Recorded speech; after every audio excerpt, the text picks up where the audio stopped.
नमस्कार सगळ्यांना.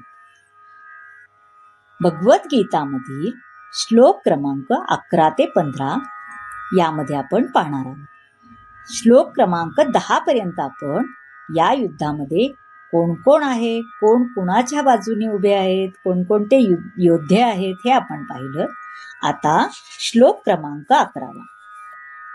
अयनेषु च सर्वेषु यथा भागमवस्थिता भीष्ममेवाभिरक्षन्तु भवन्ता सर्व एव हि. म्हणजे दुर्योधन आपल्या सैन्याला हे उद्देशून सांगत आहे की आता तुम्ही भीष्म पितामह हे जे सांगतील, म्हणजे ज्या ठिकाणी तुम्ही उभे राहा, ज्या ठिकाणी त्यांनी व्यूहरचना केली आहे, यामध्ये कसे कुठे कुणी उभे राहायचं हे जे सांगितले आहे त्याप्रमाणे तुम्ही सगळ्यांनी उभं राहायचं आणि त्यांना सहाय्य करायचं. म्हणजेच की भीष्म पितामह यांची स्तुती पण केली, पण बाकीचे जे योद्धे आहेत त्यांना कमी लेखून कसं चालेल, है ना? असं होऊ नये. म्हणजे भीष्म हे श्रेष्ठ आहेतच, है ना, पण त्यांना बाकीच्या योद्ध्यांनी पण व्यवस्थित सर्व बाजूने संरक्षण द्यावे, त्यांचे संरक्षण व्हावे सर्व बाजूंनी, आहे ना. ते वृद्ध आहेत ना, त्यामुळं सर्वश्रेष्ठ जरी असले ते वयोवृद्ध आहेत, त्यामुळं त्यांना सर्व बाजूने संरक्षण त्यांचं पण व्हायला हवं. इतर योद्ध्यांनी आपापली जी मोक्याची ठिकाणे ठरली आहेत ती न सोडता शत्रूला त्यांची व्यूहरचना भेदू न देणे हे महत्वाचे आहे, है ना. म्हणजेच दुर्योधन, भीष्म आणि द्रोणाचार्य यांच्याबद्दल त्यांना खात्री होती दुर्योधनाला, कारण जेव्हा द्रौपदीचे वस्त्रहरण झाले होते ना, त्यावेळी तिने या दोघांनाही म्हणजेच भीष्म पितामह आणि द्रोणाचार्य या दोघांना पण न्याय याचना केली होती, आठवत असेल तुम्हाला. तरी तेव्हा पण त्यांनी एक चकार शब्द पण काढू शकले नव्हते, है ना, त्यावेळी. त्यामुळं आताही ते पांडवांबद्दल त्यांच्या मनात जरी प्रेम असलं पांडवांबद्दल, तरी ते त्याचा विचार करतील असं काही नाही, अशी आशाच त्याला होती. त्यामुळं त्यांनी सांगितले की जे काही भीष्म पितामह सांगतील त्याप्रमाणे तुम्ही करा, त्यांचं संरक्षण होईल असंही करा. आता आपण श्लोक 12 पाहूया. तस्य सज्जनहर्नश्च कुरुवृद्धा पितामह सिंहनादं विनद्योच्चै शंखदम्मो प्रतापवान. म्हणजे आता सगळी व्यूहरचना पाहून झाली आहे, है ना. सगळी व्यूहरचना कोण कोण कुठं कुठे उभे आहेत हे सगळं पाहून झाले आहे.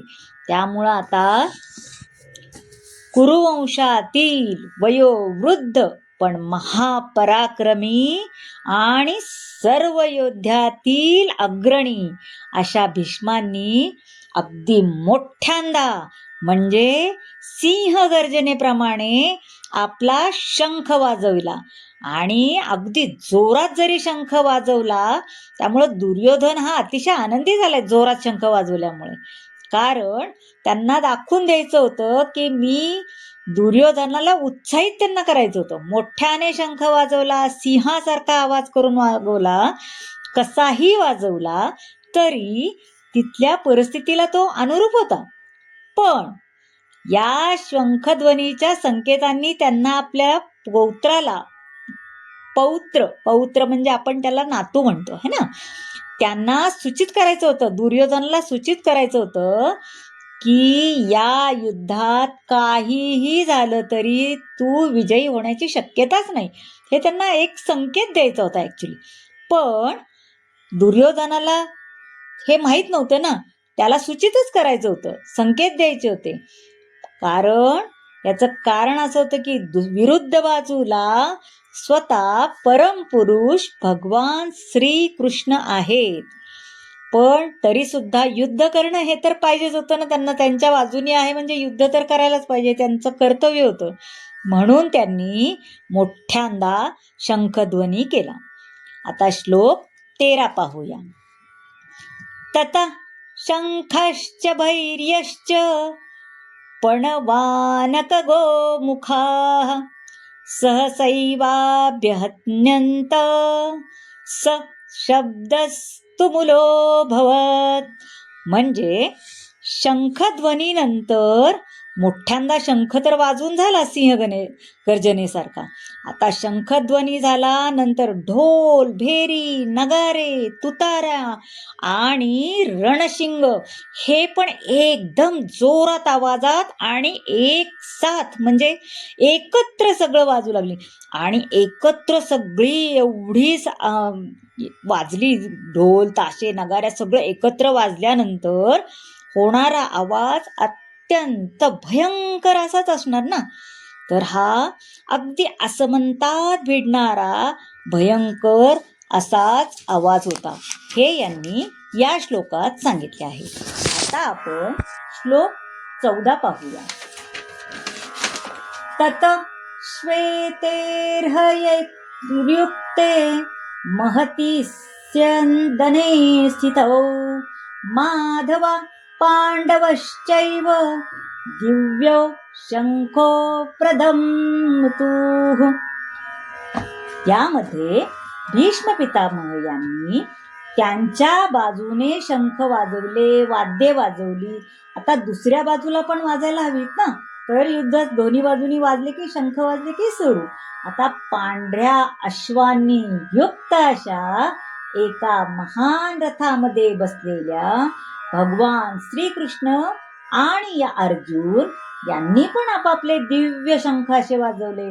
आता बघा, भीष्मांनी वाजवलेल्या शंखाची तुलना करताना कृष्ण आणि अर्जुन यांनी वाजवलेल्या शंखाचे दिव्य असे म्हणून वर्णन केले है ना. बघा, जयस्तु पांडुपुत्राणाम एषा पक्षे जनार्दना. म्हणजे पांडुपुत्रांसारख्या व्यक्तींचाच नेहमी विजय होत असतो. याचं कारण ज्याचे सहकारी श्रीकृष्ण आहे आणि ज्या ठिकाणी भगवंत बरोबर असतो आणि जो त्यांच्याकडे असतो, ज्यांना अग्निदेवाने रथ स्वतः दिलेला आहे. अर्जुनाचा जो रथ आहे तो स्वतः अग्निदेवाने त्यांना दिलेला आहे, त्यांनी दान केलेला आहे. यावरून हा रथ कुठेही फिरवला तरी विजय अर्जुनाचाच हे निश्चितच. यामध्ये दोन्ही बाजूनी कशी कशी तयारी केली आहे, कुणी कुणी कुठला शंख वाजवला हे सांगितलेले आहे. आता आपण श्लोक 15 पाहूया. पांचजन्य ऋषिकेशो देवदत्तं धनंजयाः पौंड्रं दद्मो महाशंख भीमकर्मावृकोदराः. यामध्ये प्रत्येकाच्या वेगवेगळ्या नावांची माहिती दिली आहे.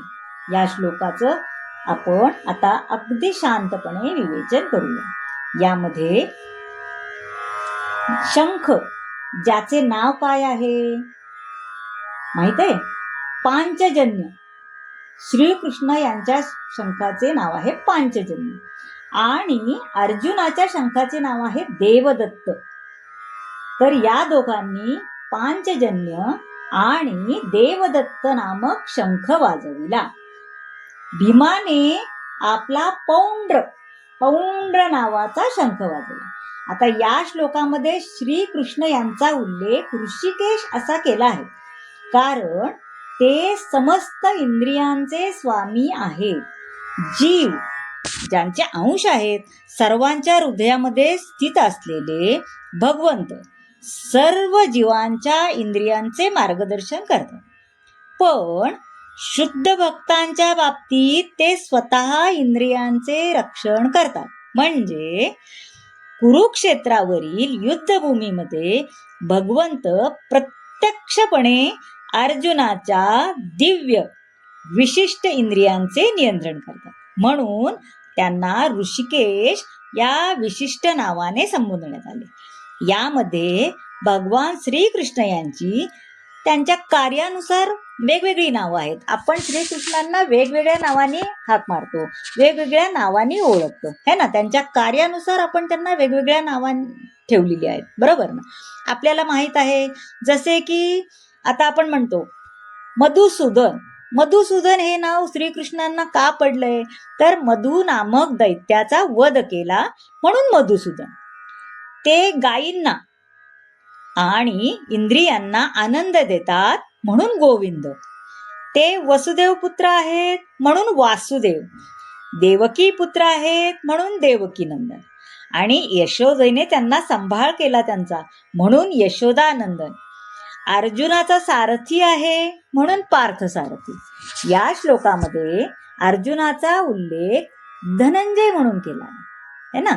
अर्जुनाची जशी वेगवेगळी नावं आहेत तशी श्रीकृष्णाची जशी आपण वेगवेगळी नावं बघितली तसं अर्जुनाची पण इथं नाव आहे धनंजय. तर धनंजय नाव काय आहे, तर युधिष्ठिर म्हणजे मोठ्या भावाला धनाची खूप गरज होती है ना. मोठ्या भावाला धनसंपत्तीची, आता युद्ध करायचं म्हणजे धनसंपत्ती हवी. त्यांनी एकत्रित असा सगळा धनसंचय करण्यासाठी मदत केली अर्जुनाने म्हणून धनंजय. आता भीमाला वृकधर असं म्हटले आहे, म्हणजे हिडिंबासूर सारख्या बलाढ्य असुराचा वध करायचा तर शूरवीर पाहिजे ना. तर त्यांनी तो शूरवीर भीम आहे म्हणून वृकधर.